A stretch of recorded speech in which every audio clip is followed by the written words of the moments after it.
Assalamualaikum warahmatullahi wabarakatuh. Kali ini kita akan belajar tentang statistika mengenai data kelompok. Di video sebelumnya kita sudah tahu bahwa penyajian data itu terbagi atas dua, yaitu adalah data tunggal dan data kelompok. Untuk data tunggal sudah kita bahas di video sebelumnya. Kali ini kita akan membahas mengenai data kelompok. Untuk data kelompok itu sendiri, penyajian datanya terbagi atas yang pertama adalah daftar distribusi frekuensi, yang kedua adalah histogram dan poligon, dan yang terakhir yang ketiga adalah OGIF. Daftar distribusi frekuensi. Ini ada langkah-langkah pengerjaannya.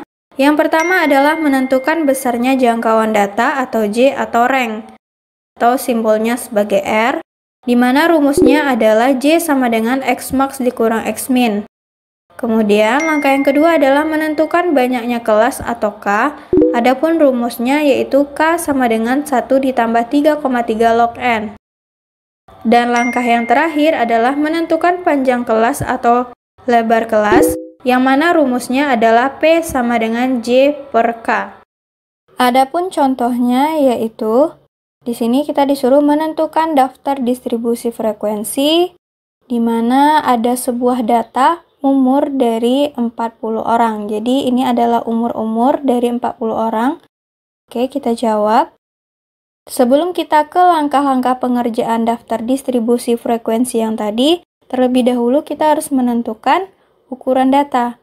Nah, ukuran data ini apa? Ukuran data adalah banyaknya data yang dinyatakan pada soal. Sekarang di sini data-datanya adalah ini dari 40 orang, berarti banyaknya data ya tentu saja 40 karena yang didaftarkan di sini ada 40. Kemudian yang harus kita ketahui yang lainnya yaitu mengenai datum terkecil atau X min. Jadi maksud datum terkecil ini adalah nilai yang paling terkecil dari data yang ada. Sekarang di antara 40 orang tadi, nilai yang paling kecil adalah 1. Berarti datum terkecil atau X min-nya adalah 1. Selanjutnya adalah datum terbesar. Berarti kita di sini menentukan nilai X max-nya atau nilai yang paling besar yang terdapat pada data. Sekarang jika kita lihat data yang ada, nilai yang paling terbesar adalah 57. Berarti datum terbesarnya atau X max-nya adalah 57.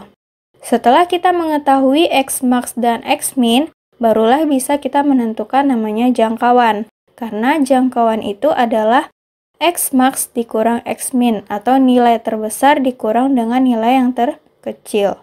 Maka langsung saja kita masukkan. Di sini kita sudah tahu bahwa X max-nya tadi 7 dan X min-nya adalah 1, tinggal kita kurangkan. 57 dikurang 1 hasilnya adalah 56. Langkah selanjutnya adalah menentukan banyak kelas. Untuk menentukan banyak kelas, rumusnya tadi adalah 1 ditambah 3,3 log N. N ini apa? N ini adalah banyaknya data yang diketahui pada soal. Kita sudah tahu tadi bahwa data itu berjumlah 40. Maka N yang ada di sini kita ganti menjadi 40. Sehingga 1 ditambah 3,3 log 40, kita cari dulu nilai log 40 itu di kalkulator. Didapatilah log dari 40 itu adalah 1,602. 1,062 ini kita kalikan dengan 3,3, baru nanti hasil perkalian ini kita tambahkan dengan 1. Didapatilah hasilnya 6,286. Karena di sini bilangannya itu adalah bilangan desimal, maka kita bulatkan, tapi pembulatannya ke pembulatan terkecil. Maka nilai hampirannya yaitu adalah 6 karena pembulatannya ke pembulatan terkecil. Langkah selanjutnya yaitu menentukan lebar kelas. Lebar kelas rumusnya adalah jangkauan dibagi banyak kelas. Tadi jangkauan kita sudah tahu nilainya. Banyak kelas juga sudah tahu. Maka langsung saja kita masukkan 56 dibagi 6. Hasilnya adalah 9,33. Karena ini masih juga bilangan berkoma, maka kita bulatkan. Tapi pembulatannya ke atas. sehingga hampiran nilainya yaitu adalah 10. Jadi, kelas pertamanya yaitu adalah 1-10. Kelas kedua adalah 11-20 dan seterusnya.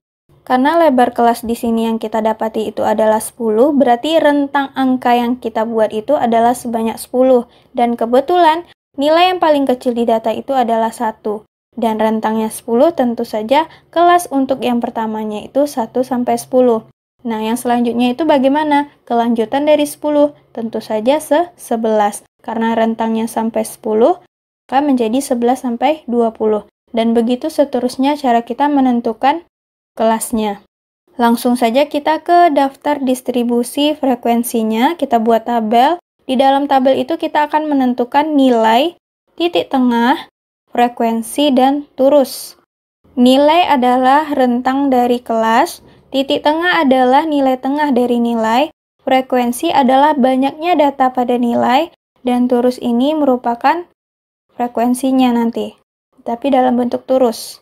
Kita sudah tahu tadi ada kelas pertama, kelas kedua, dan selanjutnya, maka kita tulis saja rentangnya setiap kelas itu harus 10, tapi karena di sini banyak kelas itu adalah 6, maka kita buat kotaknya pun sebanyak, ya, ada sebanyak 6.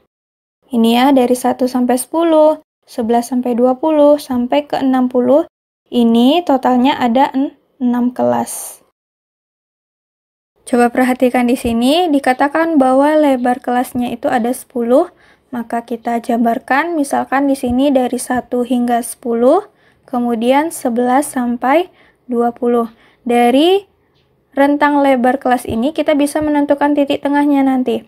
Misalkan dari 1 hingga 10, kita cari di tengah-tengah antara 1 menuju 10. Tentu ada 5 dan 6. Di antara 5 dan 6 ini tentu ada nilainya 5,5.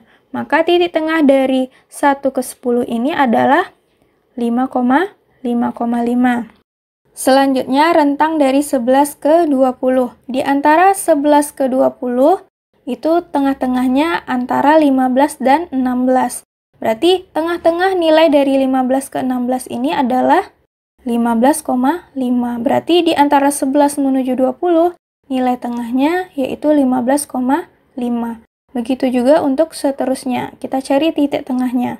Selanjutnya yaitu adalah frekuensi. Frekuensi ini adalah menentukan banyaknya data pada nilai. Sekarang kita perhatikan. Di antara 1 sampai 10 yang ada pada data, kita tandai. Di sini ada 9, 3, 4, 10, 7, dan 1. Yang kita lingkari ini ada sebanyak 6, berarti nilai dari 1 sampai 10 frekuensinya ada 6, karena ada 6 datanya. Begitu juga untuk 11 sampai 20. Kita tandai lagi angka-angka rentang dari 11 sampai 20. Ternyata di sini ada 12, 14, 19, 20, 20, 18, dan 19, di mana totalnya semua ada 7. Maka untuk nilai 11 sampai 20, frekuensinya adalah 7. Karena data dari 11 sampai 20 yang ada di sini itu totalnya ada 7. Begitu juga untuk yang lainnya, tinggal kita hitung satu persatu. Dan ini adalah nilai frekuensi dari rentang nilai yang lainnya. Untuk turus, kita meniru nilai yang sesuai dengan frekuensi. Misalkan di sini 6 frekuensinya, maka turusnya juga 6. Ini 7, turusnya juga 7, 11, turusnya juga 11, dan begitu selanjutnya. Mungkin itu saja pembelajaran kita pada hari ini mengenai daftar distribusi frekuensi. Untuk video selanjutnya kita akan membahas tentang histogram dan poligon. Sekian pembelajaran kita pada hari ini. Jangan lupa di subscribe bagi yang belum subscribe. Dan jangan lupa nyalakan tombol notifikasi agar kamu tidak ketinggalan video selanjutnya. Dan jangan lupa juga like video ini. Assalamualaikum warahmatullahi wabarakatuh.